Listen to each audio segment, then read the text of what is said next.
Good morning, accountability crew. Nice, easy 2-mile run today. Taking it easy after that half marathon. So,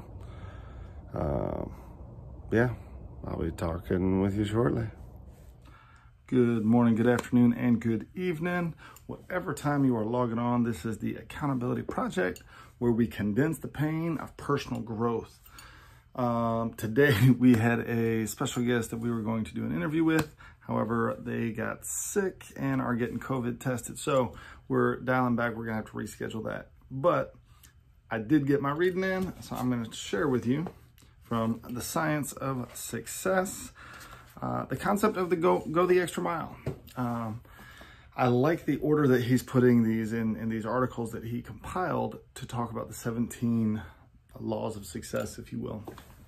So going the extra mile and delivering above what's expected, it plants seeds for the future that you may not even know what's coming. Because when we go the extra mile, people notice. When we go the extra mile, people realize that we are truly here to serve and add value to the world around us, not just to be takers.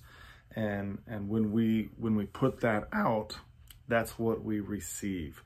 And so when we go the extra mile, it allows us, one, to provide better service.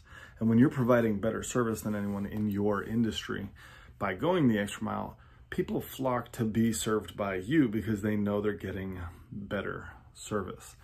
But in turn, when you go and pursue getting something, people are more inclined to reciprocate because they know your character. They know what you've done for others or for them. And it just opens up doors to really cool relationships when you go the extra mile. It reminds me of one of my favorite books, The Go-Getter. It's a small book. We may read that here shortly because of how impactful that book has been for me in my life and the way that I think. So really love this. Go the extra mile. Everything you do, go the extra mile. When it's least expected, go the extra mile. Next up, the power of the other. So this chapter was the conclusion today, and I like the way that they wrapped this up.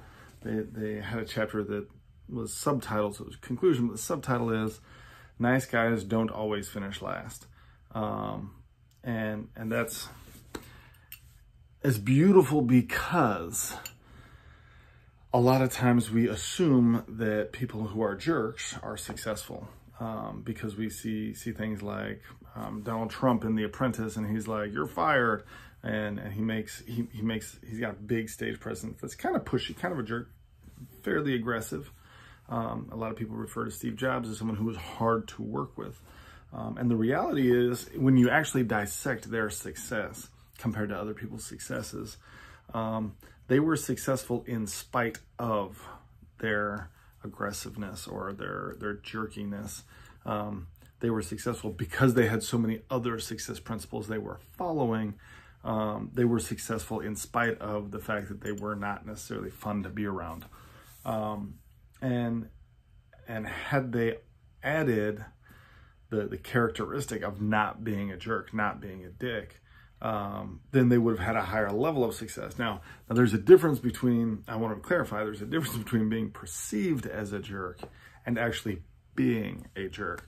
So being perceived as a jerk is someone who is assertive, someone who's aggressive, someone who goes for what they want, someone who knows what they want and they move towards it.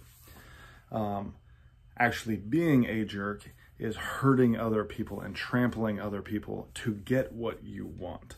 And that's where those boundaries are. So when people are assertive and aggressive and they go for what they want to go for, and they know what they're on earth, what their purpose, what their vision, what their goal is, and they're pursuing it, sometimes people will perceive things that aren't real. They'll add motives in their mind for someone else. So if someone is not responding to their phone calls in the timely manner that person expects it, one starts to have create beliefs in their mind that this person's a jerk because they don't care about me and they're not responding to my phone call quick enough. They must not like me. They must hate me. And then because we create a motive for the other person, we start to get mad at the other person for having the motive that we created for them.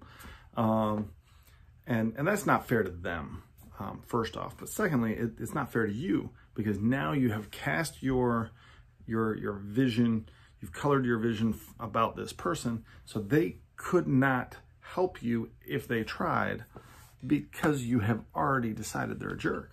When in reality, they were passionate, they were moving forward. They might have been in the throes of a million other things, and your phone call got dropped. They could be in the hospital. They could be somewhere driving around where they don't have cell service. Who knows what the reason is? But don't make up a motive for someone else. That's just not cool. So with that, just remember that there's some people who become successful in spite of certain characteristics, certain jerkiness. But don't be afraid to be perceived as a jerk, because people are going to perceive you how they want to perceive you. And that's on them. That's not on you.